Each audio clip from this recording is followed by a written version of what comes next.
Olá, queridos alunos, tudo bem com vocês? Estamos iniciando aqui a nossa aula sobre o trato gastrointestinal, fígado e pâncreas. Muitas coisas que eu vou discutir aqui com vocês hoje, nós já falamos na aula teórica, então eu não vou ficar me prendendo a esses detalhes. Eu vou me prender aos detalhes que serão mais novidades em relação ao que nós já discutimos na aula prática e na teórica, beleza? Então vamos começar aqui, certo? Com uma visão geral do sistema digestório, tá bom? O sistema digestório, ele é um sistema, como vocês podem ver aqui, por onde nós vamos começar a ingesta do alimento, certo? Esse alimento sofrerá uma série de processamentos. Então, nós vamos aí ao longo desse trajeto todo depositar nele uma quantidade X de água, certo? Ou na forma de água ingerida, ou o corpo irá secretar água aí na saliva, nas secreções gástricas, na bile, nas secreções pancreáticas, intestinais, certo? Mas também iremos absorver. O intestino delgado absorve uma quantidade elevada, o intestino grosso. No final, a excreção de água é baixa, cerca de 100 ml, para 50 gramas de sólidos, tá ok?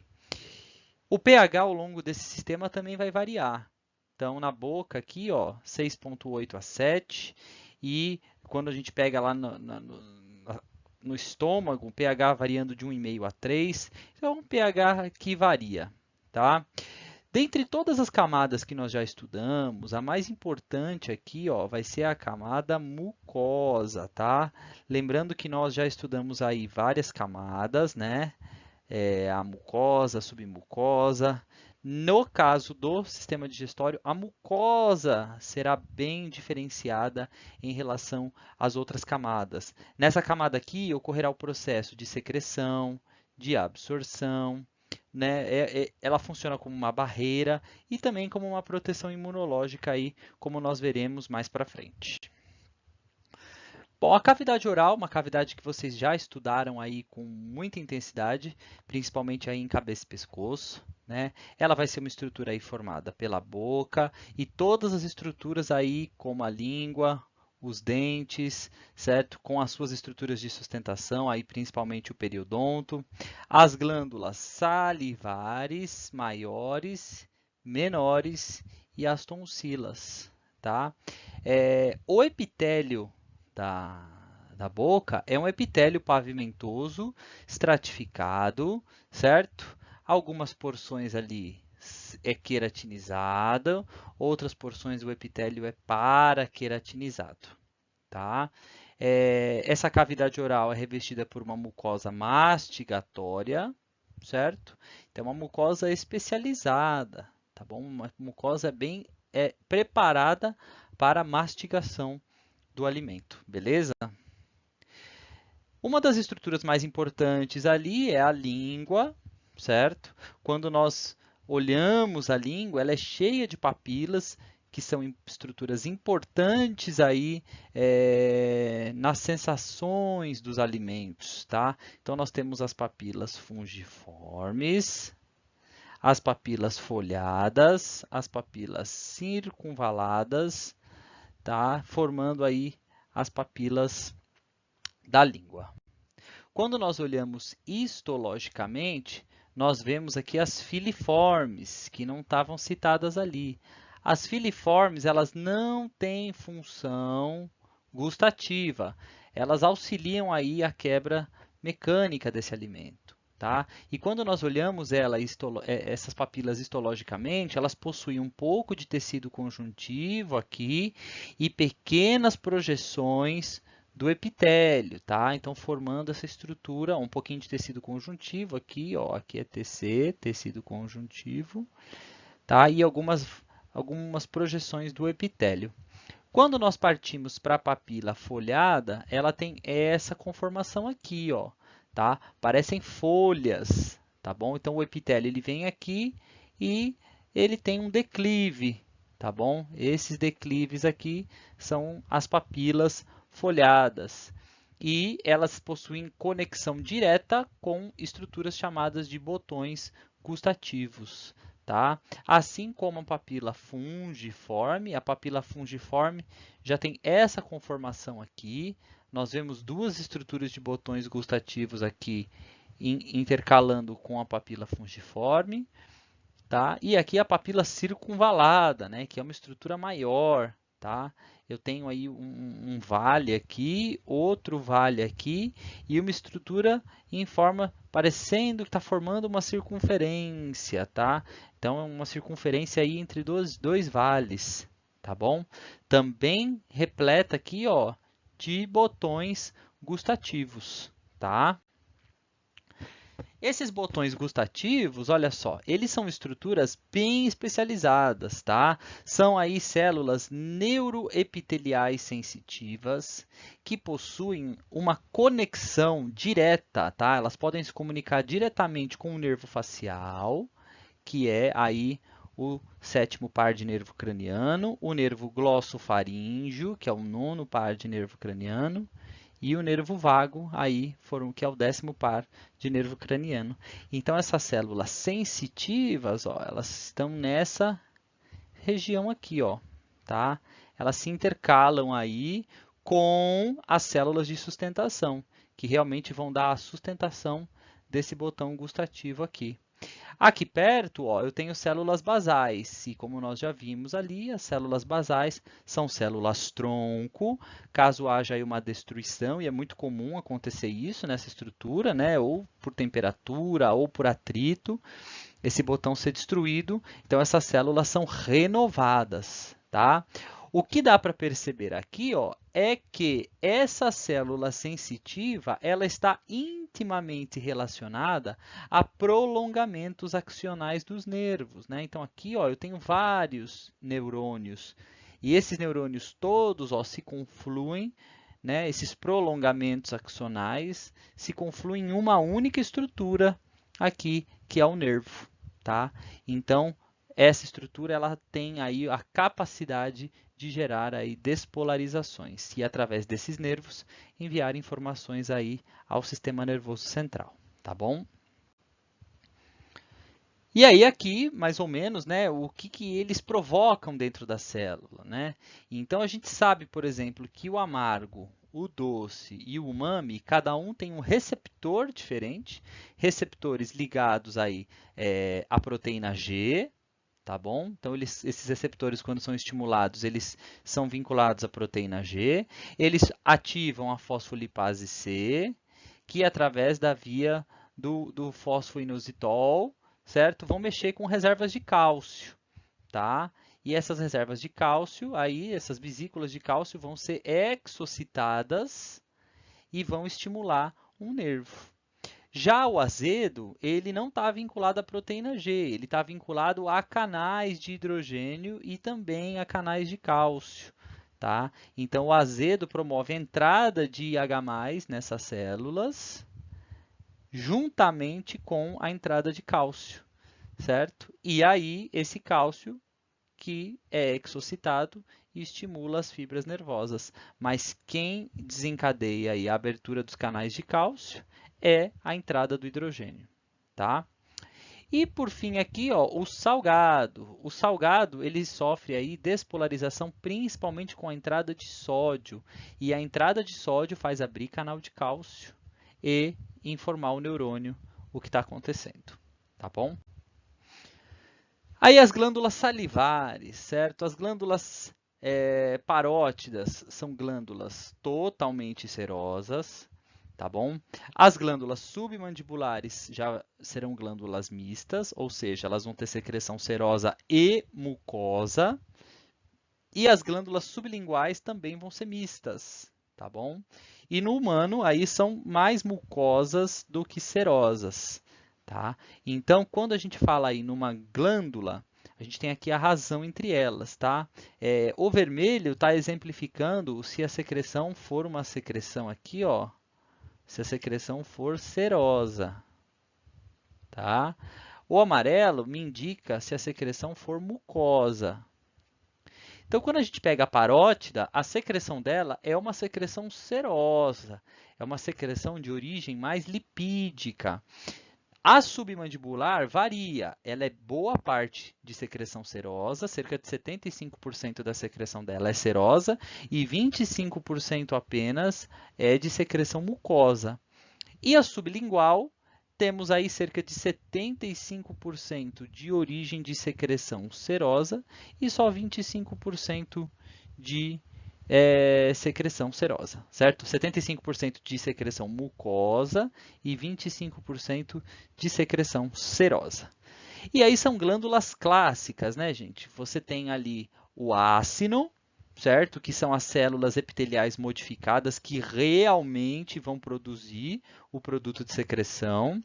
Vão secretar esse conteúdo num ducto intercalar, que é um epitélio cúbico simples, um ducto estriado, certo? Que é um epitélio que varia do cúbico simples ao prismático simples, e o ducto excretor, que costuma ser um epitélio cúbico estratificado, tá? E desembocar aí na cavidade oral, beleza?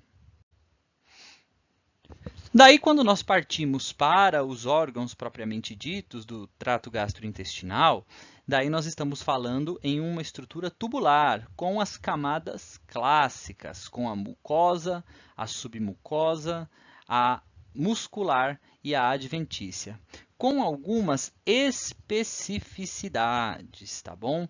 Então, na camada mucosa, vai ser clássico um epitélio, a lâmina própria, que é uma camada de tecido conjuntivo ligando as estruturas dessa mucosa. Então, é um conjuntivo especializado da mucosa.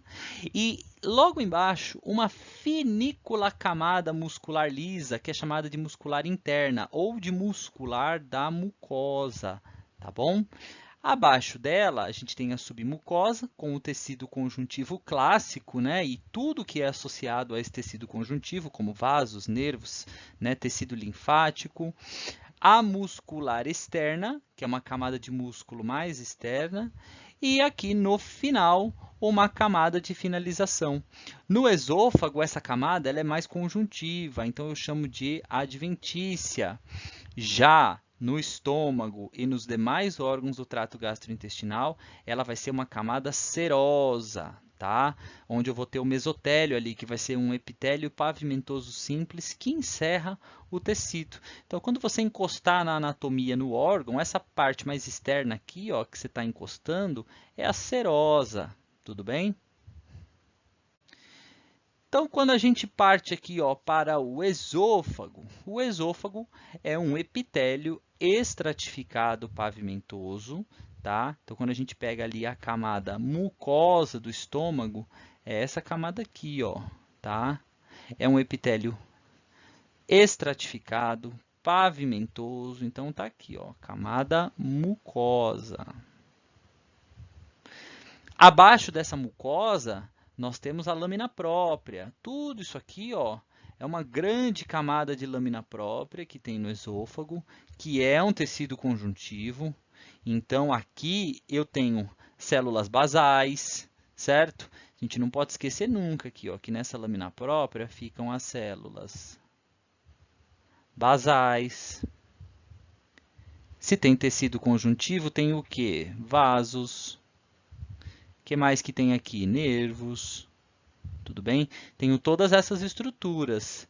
No esôfago, às vezes aparecem pequenas linhas musculares aqui, ó, que aqui estão bem tímidas, que é a muscular da mucosa. Inclusive, essa lâmina aqui, ela nem está fazendo jus, né, ao esôfago. A lâmina que nós vimos na prática, ela é mais bonita do que essa. Abaixo aqui, ó, nós temos essa camada aqui, ó, que é a submucosa, tá? Que começam aqui nessas glândulas e vai até aqui, ó.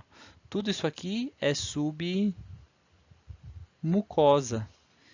que no esôfago é cheia de tecido conjuntivo, certo? E glândulas mucosas. Essas glândulas, olha só, ó que bonitinho aqui, ó, elas possuem um ducto, ó.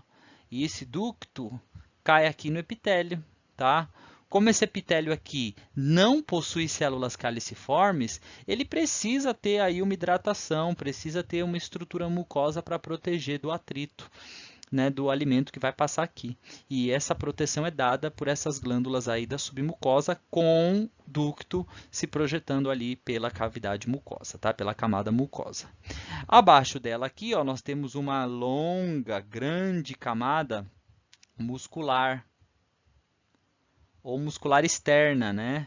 Os livros costumam tratar como muscular externa. Eu gosto de chamar de camada muscular essa e essa daqui de muscular da mucosa. Vocês podem chamar de muscular interna ou externa. Eu prefiro muscular da mucosa e só camada muscular aqui. No esôfago, essa camada muscular ela varia, tá bom? Mas, anteriormente, ela é dada como músculo estriado esquelético. E bem próximo do estômago, certo? Ela já é dada como músculo liso. E finalizando aqui o estômago, o esôfago, perdão, nós temos uma camada adventícia. Beleza? Que finaliza esse órgão. Então, tá aqui ele de novo, certo? Aqui de novo, agora com a camadinha mucosa, aqui um corte, né, circular, um corte com o formato do tubo mesmo, né, bem circular. Aqui a luz, certo? Então, revestindo as células justapostas que estão revestindo essa área livre aqui é o epitélio pavimentoso estratificado, a lâmina própria, certo? Logo abaixo, a submucosa aqui, com essas glândulas, a muscular externa e a camada adventícia aqui. Beleza? Depois do esôfago, o conteúdo vai chegar aqui, ó, via esôfago, no estômago. Então, aqui eu vou ter um esfíncter. Esse esfíncter vai depositar o conteúdo aqui no estômago, né? Esse esfíncter aqui é o esfíncter cárdico, certo? Essa região do estômago aqui, essa zona, é a zona da cárdia, é a região da cárdia, tá? Aqui fica a cárdia, aqui fica o fundo do estômago, certo? Aqui é toda a região do fundo, aqui fica a região do pilouro, tá bom? Aqui a gente fala que é a curvatura menor e aqui nós falamos que é a curvatura maior. Mas nós podemos dizer que o estômago tem essa região aqui, que é a região da cárdia, essa região toda aqui do fundo e essa região aqui do pilouro, tá? Então, quando a gente olha o estômago, a região realmente, certo? Que é bem especializada, é essa região aqui do corpo. Você tem o fundo aqui, o fundo ele também é especializado, mas esse meio aqui dele, certo, que é o corpo do estômago, é onde a camada mucosa é bem mais especializada. Quando a gente olha aqui na cárdia, ó, eu fiz um corte aqui na cárdia, eu tenho uma ou outra fovéola gástrica, que são abaulamentos, aprofundamentos da camada mucosa revestidas por epitélio prismático simples, mas com uma ou outra célula especializada. Quando a gente vem para o final do estômago, eu também não tenho uma quantidade tão grande de células especializadas.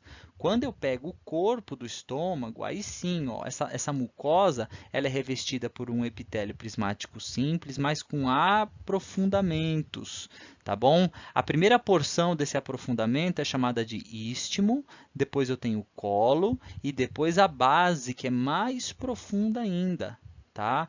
Então, essa estrutura aqui é a fovéola gástrica. São várias fovéolas gástricas e essas células aqui elas vão produzir um produto de secreção que vai ser lançado aqui na luz gástrica, na luz do estômago, tudo bem?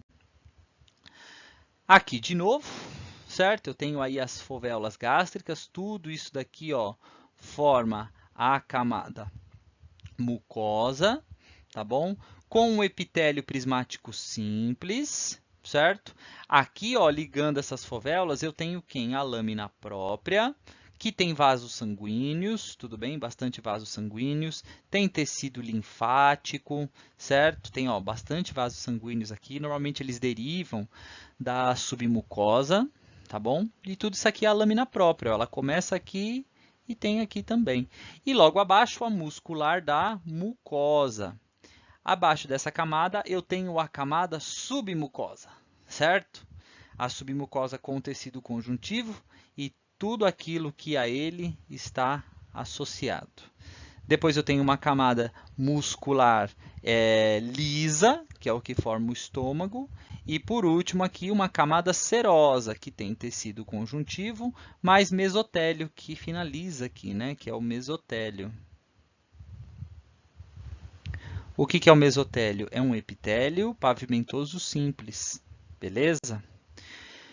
Então, quando a gente olha aqui no estômago, né? Olha só o corte aqui, ó, o epitélio prismático simples, e ele começa a se aprofundar, ele tem uma entrância aqui. E as células vão mudando de conformação, vão aparecendo novos tipos celulares, tá? O que vocês têm que saber dessa região aqui? Que no fundo, certo? No fundo, eu tenho aí algumas células enteroendócrinas. A secreção delas será uma secreção para a lâmina própria, que ficaria aqui a lâmina própria, onde eu vou ter vasos sanguíneos. Só que eu tenho aqui as células principais. As células principais, elas vão ser células que vão secretar uma enzima chamada pepsinogênio. O pepsinogênio, o sufixo gênio, indica que essa enzima está no seu estado inativo. Só que conforme ela é secretada, ó, ela vai nessa luz aqui da fovéola, tudo bem? Aqui eu tenho células, que são essas células de vermelhinhas aqui, que são as células parietais. As células parietais vão secretar HCl, que é o ácido clorídrico. E o ácido clorídrico age sobre o pepsinogênio e transforma ele em pepsina, que é uma enzima ativa, uma enzima proteolítica. Só que tudo isso acontece, ó, conforme vai chegando aqui na luz gástrica. Então, quando chega aqui na luz, chega quem? Chega a pepsina que chega aqui na luz. E aqui na luz espera-se que tenha o quê? Conteúdo alimentar, principalmente proteínas, que é o substrato da pepsina. Então, ela começa a clivar proteínas em porções menores, que são peptídeos. E, porventura, algum peptídeo ela já pode converter em aminoácido. Tá bom? Aqui em cima, ó, células mucosas de superfície, são células aí com uma propriedade de secreção de muco, tá? Não tem célula caliciforme aqui, então essas células aqui elas têm que dar conta de secretar muco. Aí o que vai acontecer? Aqui eu vou ter outra estrutura dessa, outra fovéola vai descer aqui, e o que vai ter aqui ligando toda essa galera? A lâmina basal, que é tecido conjuntivo associado aí a essa estrutura mucosa. Tudo bem? Então, aqui estão as células, né? Ó, a célula principal. Então, como vocês podem ver, a célula principal ela é uma célula cheia de grânulos de zimogênio. O que são esses grânulos aqui? São vesículas produzidas pelo complexo de Golgi com muito conteúdo dentro. Qual que é o conteúdo que tem aqui dentro? O pepsinogênio. Tá? Então, eles ficam em grânulos de zimogênio. Quando eu falo grânulo de zimogênio, quer dizer que o conteúdo ali dentro está inativado. Ele vai precisar sofrer ativação. E, no caso, a ativação será o contato com o ácido clorídrico secretado aí pelas células parietais. Tá? Quando a gente olha a célula parietal, ó, ela já tem uma outra conformação. Tá bom? Ela é cheia de canalículos e bombetas aí para produzir uma secreção de HCl. Então, quando a gente olha essa glândula, essa célula parietal, olha só que bonitinha. Ela tem canal de cloreto, certo? E ela tem uma bomba de H+, certo? Então, ela bombeia potássio e lança H+. Ela lança cloreto nessa luz. Cloreto e hidrogênio se encontram nessa luz, reagem quimicamente e formam HCl. E esse HCl vai sendo secretado. Tá bom? Então, é uma secreção bem interessante, através de bombas que ela possui. Tá? E é claro que a basolateral dela é importante para esse processo. Né? Então, a basolateral absorve CO2, bombeia, né? Aí o CO2 junto com o OH vira bicarbonato, bicarbonato junto com uma bomba de cloreto, né? É lançado para o interstício aqui e o cloreto bombeado para dentro da célula, mas esse ciclo todo aqui nós vamos estudar na fisiologia. Tá bom? Daqui um ano, exatamente, nessa mesma época, nós vamos estar estudando a fisiologia do trato gastrointestinal. Aí vocês vão precisar saber esses canais todos. Por enquanto, é só uma descrição histológica, uma descrição bem mais simples. Beleza? Bom, quando nós vamos ali na cárdia, né? Olha, ela é cheia de glândulas, tá bom? Então, tem bastante glândulas essas estruturas, pessoal, justamente para secretar o quê? Para secretar muco, tá? Como eu tenho ausência de células caliciformes aqui, essa estrutura precisa ter uma proteção. Então, eu vou ter aí glândulas produtoras de muco, tá? E aqui eu tenho uma foveolinha bem bonitinha no estômago, tá? Aqui no piloro, mesma coisa, olha só as fovéolas gástricas. Eu tenho uma quantidade muito grande de células parietais e principais? Não, tenho pouquinho, mas tenho. Mas o principal mesmo é no corpo do estômago, tá? Se você pensar que o pH aqui gira em torno de 1 a 3, então essas células elas não têm uma meia-vida muito longa, né? Principalmente as da mucosa, porque as da mucosa elas estão em contato direto com os ácidos, né? Então, ó, essas células aqui, ó, elas têm de 3 a 5 dias de duração. Só que a gente não pode esquecer que ali, né, na lâmina própria, praticamente encostadinho do epitélio, eu tenho todo um revestimento por células basais. Então, é muito comum na própria lâmina eu encontrar eventos mitóticos. Olha só aqui a cromatina se dividindo em duas. Num evento clássico aqui, a anáfase da mitose já foi, tá bom? Já houve a separação dos cromossomos aqui. Então, você encontra corpos mitóticos. É bem comum isso nas lâminas de estômago, tá? As células parietais, as principais e neuroendócrinas, elas já têm uma meia-vida maior, porque o contato delas não é um contato tão direto com o ácido, né? Quem está em contato com o ácido mais direto são as células daqui, as células mucosas, tá bom? É o epitélio de revestimento, não é esse epitélio especializado aqui, tá bom? Então, aqui, o estômago clássico, né? Então, tudo isso aqui, ó, camada, opa, até aqui, ó, camada mucosa. Então, ela é formada por um epitélio prismático simples, certo? Daí eu tenho as células principais, que ficam mais aqui embaixo, certo? Essas células principais elas vão produzir pepsinogênio. Eu tenho células neuroendócrinas. Eu tenho as células parietais, que ficam mais aqui para cima, são ditas como células brancas, e elas vão produzir ácido clorídrico. E as células aqui em contato direto com a luz são as células mucosas, tá? Elas produzem um pouco de muco. Ligando tudo isso aqui, eu tenho a lâmina própria. Tá? Então, todo o tecido conjuntivo que eu tenho aqui, ó, esse tecido conjuntivo todo aqui, é a lâmina própria, certo? Então, aqui ficaria a camada mucosa. E depois aqui, ó, aqui também, mucosa, essa aqui seria a muscular da mucosa. Depois aqui seria quem? Essa daqui, a submucosa, com tecido conjuntivo, glândulas mucosas. Aqui a camada muscular ou muscular externa, como vocês preferirem. E a última aqui, a camada serosa, com tecido conjuntivo e o mesotélio, que é um epitélio pavimentoso simples, beleza? Saindo daí, o conteúdo vai agora para o intestino delgado. Então, aqui está o intestino delgado. Internamente, ele possui circunvalência, assim, como o estômago fazia assim, certo? O estômago ele tinha essa conformação aqui, não é? E revestido tudo por epitélio, claro, né? Não vou ficar desenhando epitélio aqui. Já o intestino não, o intestino ele tem projeções assim. Ele não tem fovéola, ele tem o que nós chamamos de vilosidades. Beleza? O intestino possui vilosidades. E quando nós fizermos um corte histológico nesse intestino, aí nós vamos ver as microvilosidades, tá? Então, olha só o intestino que bonitão. Ele tem aqui as vilosidades intestinais, certo? E essas vilosidades, elas são revestidas aqui, olha só, por um epitélio prismático simples também, tá bom? Também são revestidas por um epitélio prismático simples, e quando eu pego essa vilosidade aqui, ó, o revestimento é o epitélio, mas dentro dele tem quem? Tem quem? A lâmina própria. Cuidado para não confundir com lâmina basal.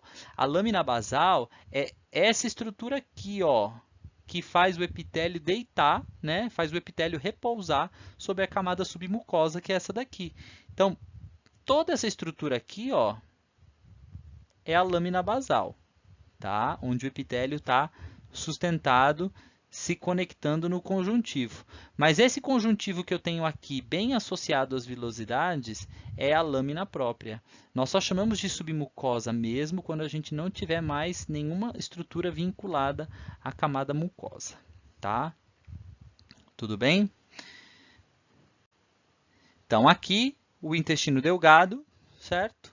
Com aí as suas projeções. Então, olha só, aqui são as vilosidades intestinais. Essas vilosidades elas são revestidas por um epitélio prismático simples, mas tem algumas células aqui que a gente vai discutir já já, tá? E o que liga essas estruturas todas aqui, ó? A lâmina própria. Então, aqui tem a lâmina própria.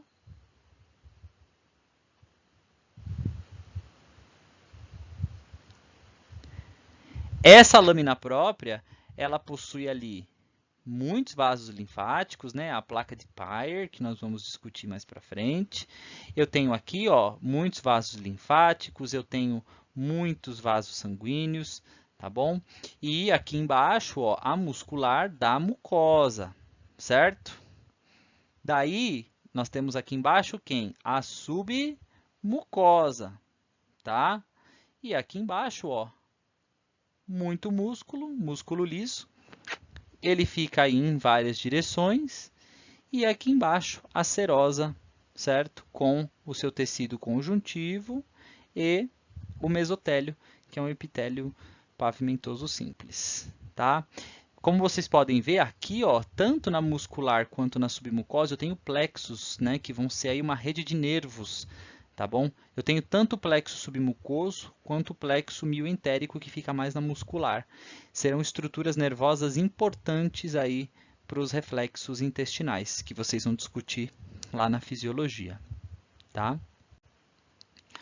O que nos interessa aqui mesmo é o que tem nesse revestimento, tá? Então, nós temos aqui, ó, os enterócitos. Os enterócitos, eles são as principais células. O enterócito, ele é uma célula prismática com uma especialização apical, que é o microvilo, tá? Então, ele é uma célula cheia de microvilos. Então, é o epitélio prismático simples, e esse aqui, ó, é o enterócito. Ele é bem bonitinho, todo microvilado. Nessas microvilosidades aqui, eu tenho complexos enzimáticos, eu tenho enzimas. Então, por exemplo, vem aqui uma maltose e ela encosta nessa membrana e ela se quebra em duas porções de glicose, tá? Então, a grande função do enterócito é essa, é terminar de fazer a digestão e também ele possui canais para fazer a absorção. Então, essa célula aqui, ela vai ser responsável por pegar um conteúdo aqui, ó, e absorver e jogar aqui na lâmina própria. E aqui na lâmina própria eu vou ter o quê? Muitos vasos sanguíneos, certo? E aí esse conteúdo vai ser absorvido para o interstício, vai cair no vaso sanguíneo e entrar na circulação, onde ele poderá ir, vai para o fígado, né? E o fígado vai preparar esses nutrientes para mandar para todas as células do corpo. Então, a principal célula aqui é o enterócito. Só que aqui começa a aparecer quem? A célula caliciforme, né? Ela volta a aparecer aqui no intestino delgado. A célula caliciforme é uma célula que secreta muco, e esse muco vai ser um muco protetor, tá bom? Eu tenho células chamadas de células de Punnett. As células de Punnett ficam mais aqui, certo? Essas células de Punnett, elas vão secretar lisozimas, que vão ser substâncias aí antissépticas, né? Elas vão trabalhar aí com a destruição de micro-organismos. Eu tenho as células enteroendócrinas, que vão secretar aí substâncias na corrente sanguínea e vão estimular secreções gástricas, secreções pancreáticas, tá? E eu tenho também aí as células M, que a gente vai discutir na fisiologia. Por hora, só saibam que elas estão aqui. O que é mais importante para vocês aqui é que essa região aqui, ó, mais aprofundada, certo? Aqui, ó, são as criptas de Lieberkühn, tá bom? Então, são as criptas de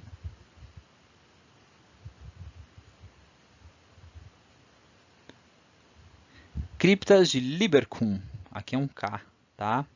São as criptas de Lieberkühn, também chamadas de células criptais. Então, a gente pode ver aqui, ó, corpos mitóticos aqui. Então, aqui que ficam as células tronco, são as células criptais. Elas não ficam aqui, ó. Você pode olhar aqui na lâmina própria, você não vê célula basal. As células basais, elas recheiam aqui as criptas, não aqui em cima, tá?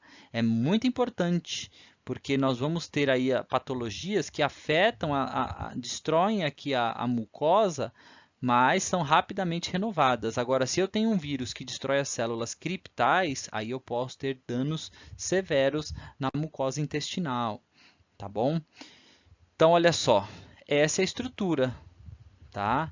Essa estrutura aqui que eu vou ter depositada nessas vilosidades. Aqui eu tenho uma vilosidade com a lâmina própria repleta de vasos. Então, aqui você tem o epitélio e logo nessa lâmina própria aqui você tem um monte de vasos, tá? Você tem vasos aí da microcirculação, capilares, vênulas, arteríolas, que vão conseguir drenar todos os nutrientes que foram absorvidos. Você também tem nessa circulação aqui, ó, aqui eu só representei o capilar linfático. E aqui você também tem algumas células musculares lisas, porque essas vilosidades elas dão pequenas contrações, tá bom?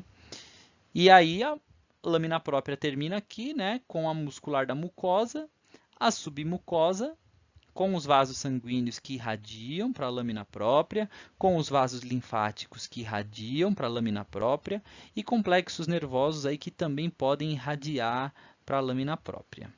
Depois nós temos a camada muscular, certo? Essa camada muscular aí formada por musculatura lisa e por último aqui a serosa com o seu mesotélio. Tá bom? Então, aqui os enterócitos, que são células absortivas com microvílos.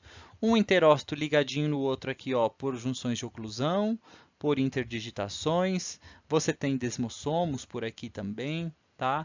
E tem bastante espaço aqui entre elas, por onde passam aí algumas gorduras que vocês vão discutir lá na fisiologia. Aqui a célula caliciforme, já conhecida de vocês, uma célula com um complexo golgiense bem desenvolvido, que produz aí uma estrutura chamada de mucina, e essa mucina vai ajudar a dar uma lubrificação na luz intestinal.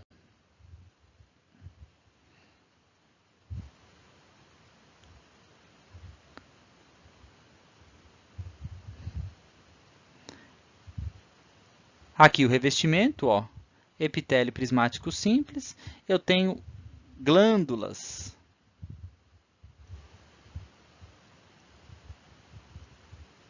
Eu tenho muitas glândulas aqui nessa estrutura, certo? Na submucosa, ó, na lâmina própria aqui, a submucosa fica aqui para baixo. Eu tenho algumas tecido glandular que se irradia aqui com células aqui, ó, enteroendócrinas, tá? Que vão lançar aí substância na corrente sanguínea. Aqui a gente tem um capilar, tá bom? Ó, com o endotélio aqui, mais a lâmina própria. Essas células enteroendócrinas vão liberar conteúdo direto aqui na corrente sanguínea e elas vão influenciar a secreção gástrica, elas vão influenciar uma série de coisas. Então, a grosso modo, né, o intestino delgado vai ser formado aí pelas 4 camadas clássicas. Uma camada aqui, que seria a camada mucosa, com epitélio prismático simples, certo? Que vão ser os enterócitos, células absortivas, revestindo essas vilosidades, né? Então, o epitélio prismático simples com microvílos, que são os enterócitos. célula com elevada capacidade absortiva. Você tem a célula de Punnett, que vai secretar lisozimas para manter o ambiente o mais estéril possível. Você tem células caliciformes, que vão secretar muco, células neuroendócrinas, né, e outras estruturas. Todas essas vilosidades ligadas pela lâmina própria, que vai conter ali muitos vasos sanguíneos, vasos linfáticos e nervos, tá bom? Eu tenho a muscular da mucosa, que encerra essa camada mucosa, e depois aqui em 2 eu tenho a submucosa, com tecido conjuntivo e algumas glândulas, né? Aqui na 3, a camada muscular. E finalizando aqui, a camada serosa, com tecido conjuntivo mais o mesotélio, que é um epitélio pavimentoso simples. Depois disso, nós chegamos no intestino grosso, tá bom? A estrutura do intestino grosso é bem semelhante à do intestino delgado. Inclusive, na prática, eu fiz vocês verem o intestino grosso, porque no delgado é muito carregado de informações e para vocês aí no primeiro ano é mais interessante vocês olharem a estrutura um pouco mais limpa, né? Que é o que a gente vê no intestino grosso. Então, o intestino grosso ele é mais bonitinho, né? Assim, você não tem aquele monte de células juntas, né? Justapostas.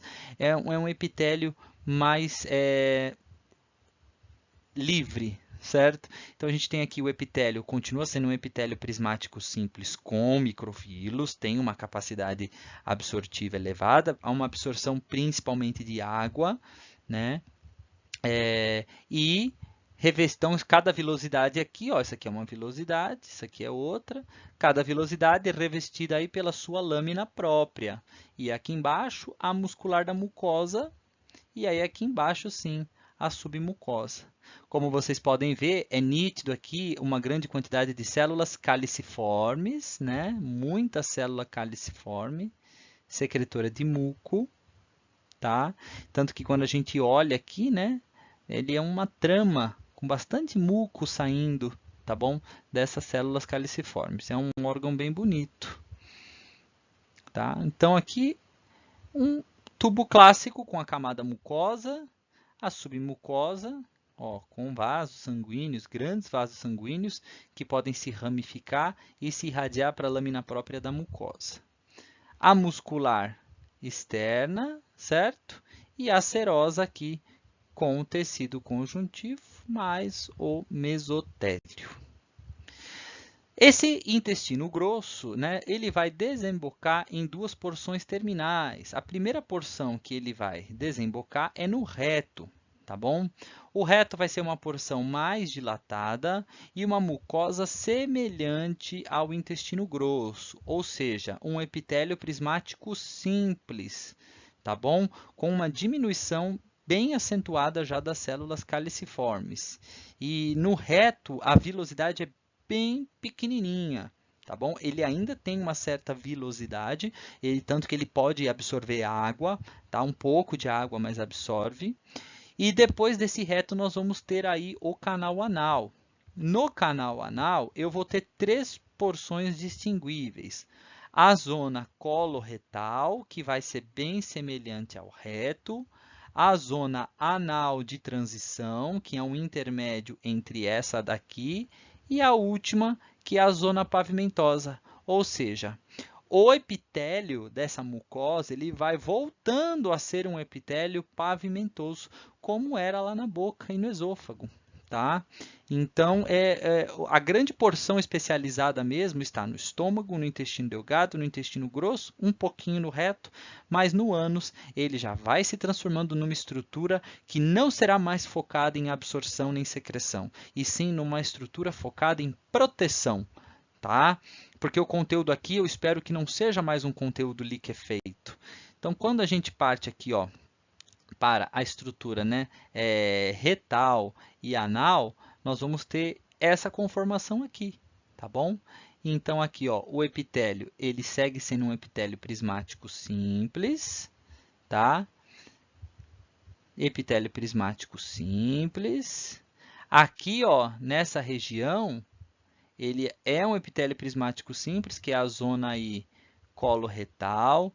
Nessa zona de transição aqui, ó, ele já vai se transformando num epitélio estratificado pavimentoso, tá? Só que ainda não tem queratina. Então, ele é uma mucosinha, certo? Uma mucosa bem exposta, porque não tem queratina. Na porção externa, aí, já da região anal, aí começa a aparecer queratina. Então, ele vira um epitélio estratificado pavimentoso queratinizado, tá? A muscular da mucosa, ó, ela vem vindo, tá? Ela vem vindo e ela desaparece aqui, tá bom? Ela desaparece aqui, tá? Olha só o tamanho desse nódulo linfático, né? É uma região com bastante nódulos linfáticos, olha só, né? Um arranjo nodular. Aquela estrutura que nós vimos no linfonodo, a gente encontra aqui, certo? Que são os GALTs, né? Que é o tecido linfático associado ao trato gastrointestinal. Então, você tem essa conformação aqui no reto, epitélio prismático simples, na zona coloretal, epitélio prismático simples, na zona de transição, epitélio estratificado pavimentoso, certo? E na zona anal mesmo, certo? Aí você tem o epitélio estratificado pavimentoso queratinizado, tá? Bem endurecido. Então, o que é mais importante para vocês saberem dessa estrutura toda? Que ela começa como um epitélio pavimentoso, né? Estratificado, queratinizado na boca e depois perde essa queratina. No esôfago, no interior, na mucosa da boca mesmo, não tem queratina, não é para ter. Só que é um epitélio pavimentoso estratificado, por quê? Porque vai ter estrutura mecânica ali. Então tem que ter proteção. Quando a gente chega no estômago e nos intestinos, esse epitélio ele perde a conformação estratificada, ele perde a conformação pavimentosa e adquire uma conformação prismática simples, com especializações para quê? Ou para secretar substâncias e liquefazer o conteúdo da luz, ou com estruturas para absorção, que é um caso dos microvílulos. Então, tem que ser uma estrutura simples, porque você já imaginou se eu tivesse várias camadas de células? Como é que eu ia absorver alguma coisa se eu tivesse muitas camadas de células? Então, eu tenho que ter uma camada de célula e já ter aqui embaixo o conjuntivo para absorver isso para a corrente sanguínea. Quando eu chego lá no reto, né, e principalmente na região anal, eu não tenho mais o que absorver. E, na verdade, o conteúdo agora ele teve muita absorção de água, então ele volta a ter uma conformação sólida, que pode danificar. Então, volta-se a aparecer a estrutura pavimentosa estratificada, que na porção mais externa do ânus é queratinizada. Tudo bem? E aí nós chegamos em duas estruturas muito importantes, que é o fígado, certo? Então, a gente vai estudar o fígado agora. O fígado é a maior massa de tecido glandular do organismo, é o maior órgão interno, pesa 1,5 kg. Ele produz estruturas muito importantes, como as albuminas, que é a principal proteína plasmática.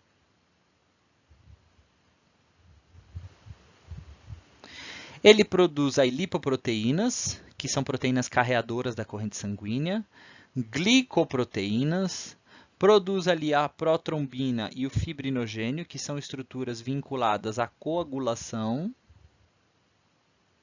Tá? Então, estão intimamente relacionadas à hemostasia, que nós estudaremos a cascata da coagulação na fisiologia, e globulinas não imunes ali, certo? O que seriam essas globulinas não imunes? Seriam as proteínas do sistema complemento, certo? Então, ele também armazena vitaminas, como a vitamina D, vitamina K, vitamina A. Aqui eu coloco o sistema complemento, mas o sistema complemento é imune, tá? Tudo bem? Seriam as globulinas imunes. As não imunes seriam quem? As não imunes seriam as apotransferrinas. Seriam proteínas para transportar, por exemplo, ferro, tá? O fígado ele degrada fármacos, toxinas, ele está envolvido em vias metabólicas muito importantes que vocês estudaram na bioquímica no semestre passado, e ele também produz a bile. A bile é uma estrutura com função exócrina do fígado, tá? Como que esse fígado está estruturado? Então, o fígado ele é um órgão denso. Ele não é um órgão tubular, ele é um órgão denso, então ele é revestido por uma cápsula de tecido conjuntivo.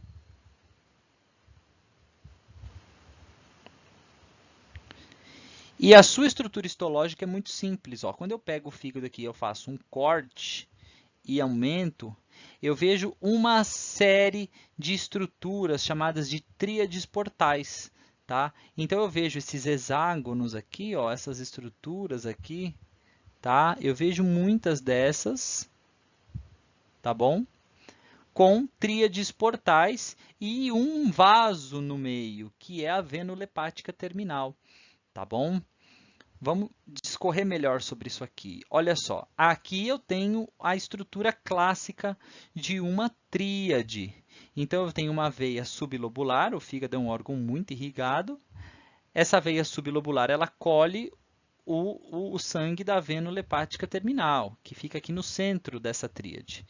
E aqui, ó, a gente tem uma tríade, tá vendo? Ó, aqui eu tenho uma tríade, aqui eu tenho outra tríade, aqui eu tenho outra tríade. Normalmente são 6 tríades no hexágono, tá?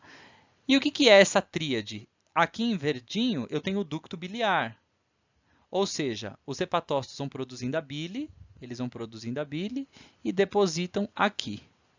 Eu tenho a artéria hepática, certo?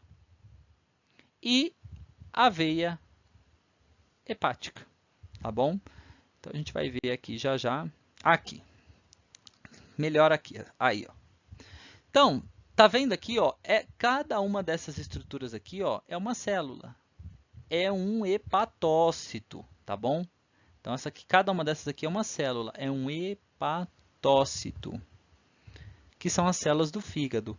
Essa célula aqui, gente, ela faz muita coisa, mas muita coisa mesmo. Tudo aquilo que eu falei para vocês que o fígado produz, são essas células aqui que estão fazendo. Elas fazem expressão gênica de muitas coisas, tá? Muitas coisas mesmo. Só que elas depositam em diferentes tipos de canais. Então, olha só, essas células elas vão ser nutridas aí, ó, pela artéria hepática. Olha só, a artéria hepática chega aqui trazendo conteúdo e também pela veia porta. O sangue se mistura aqui, tá? Que é a circulação porta.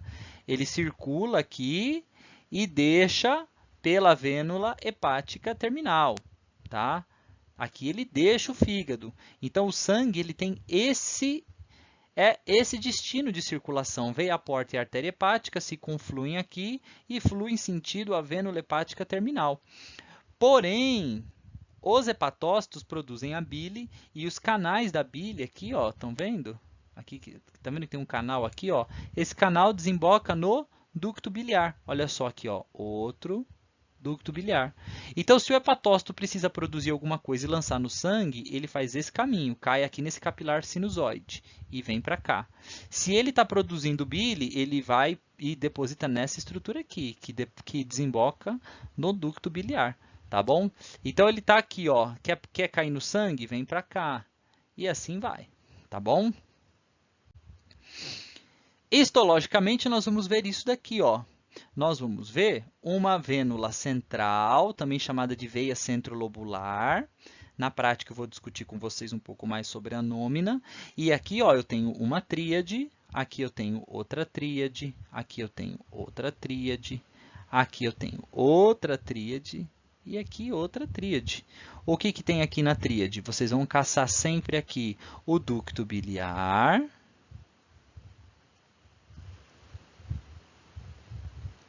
a veia porta e a artéria hepática.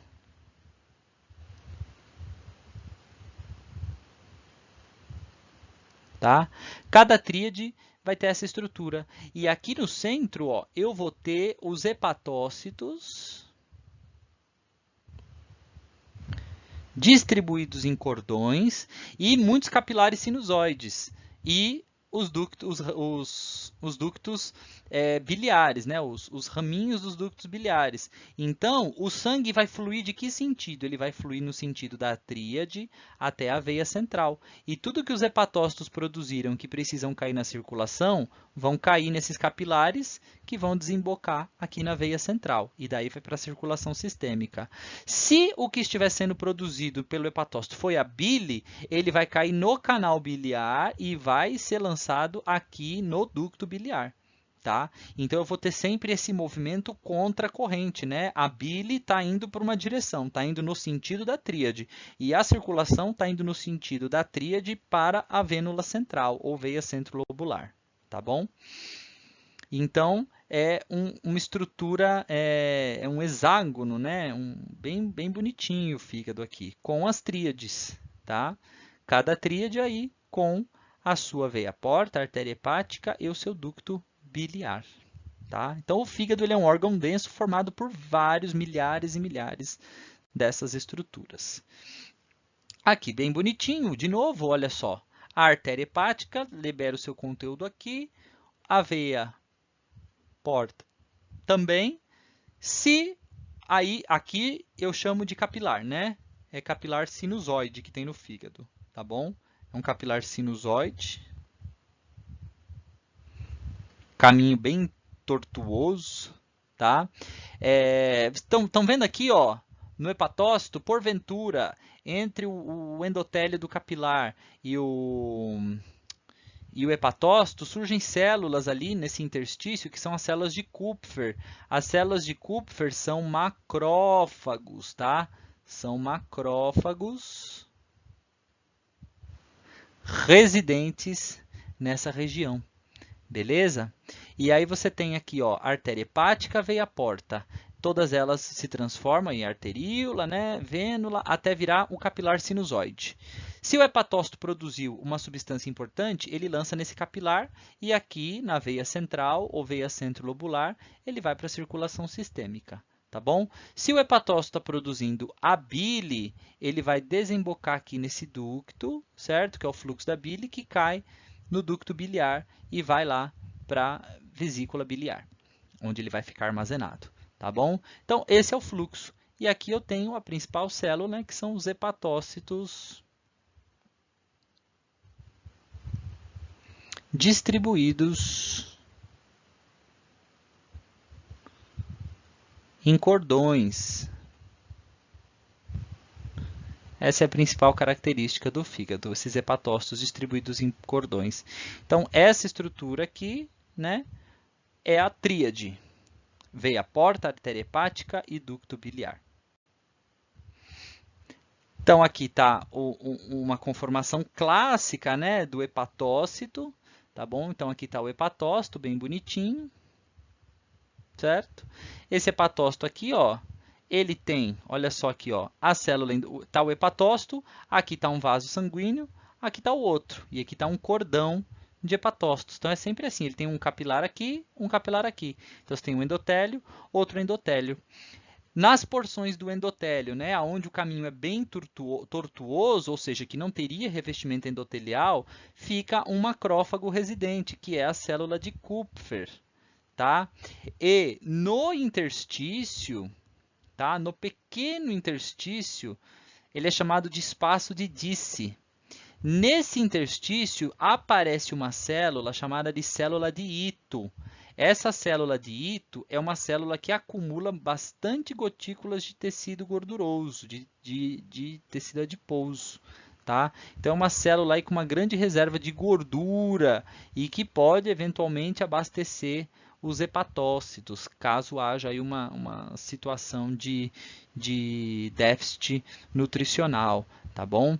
Então, olha só, eu tenho aqui o capilar, o hepatócito, outro capilar. Se é capilar, tem endotélio mais a lâmina basal aqui, endotélio mais a lâmina basal. E aqui no meio tem a célula, que é o hepatócito. O capilar ele é sinusoide, ou seja, ele não é todo revestido de endotélio, ficam alguns espaços. Esses espaços podem ser colonizados aí pelas células de Kupfer, que são macrófagos. Já o pouco tecido conjuntivo, né, o pouco espaço intersticial entre a lâmina basal e o hepatócito, forma um espaço com tecido conjuntivo, né, com colágeno. Esse espaço é chamado de espaço de Disse, onde surgem células ali entre dois hepatócitos, elas ficam encaixadas normalmente, que são as células de Ito, que acumulam aí grânulos de tecido gorduroso, tá bom? Gotículas de lipídio, tá? E por último aqui, para encerrar, o pâncreas, pessoal. O pâncreas, ele tem duas porções, uma porção endócrina, que produz hormônios, que ele lança na corrente sanguínea, e ele tem uma porção exócrina, que possui aí o suco pancreático, que são enzimas digestivas, tá? Então aqui fica o pâncreas, ó, aqui está bem o duodeno, tá? E aqui fica o pâncreas, olha só, ele possui aí alguns ductos, ducto pancreático acessório, certo? Ou de Santorini, que desemboca aqui, ó, numa papila menor do duodeno, e tem uma papila que é a papila maior, tá? Que é essa papila aqui, tá? Então, você tem aí essas estruturas, ó. Então, aqui, ó, essas células do pâncreas aqui, ó, é tudo célula, tá bom? A gente vai ver já já. Elas ficam produzindo conteúdo e lançando nesse ducto.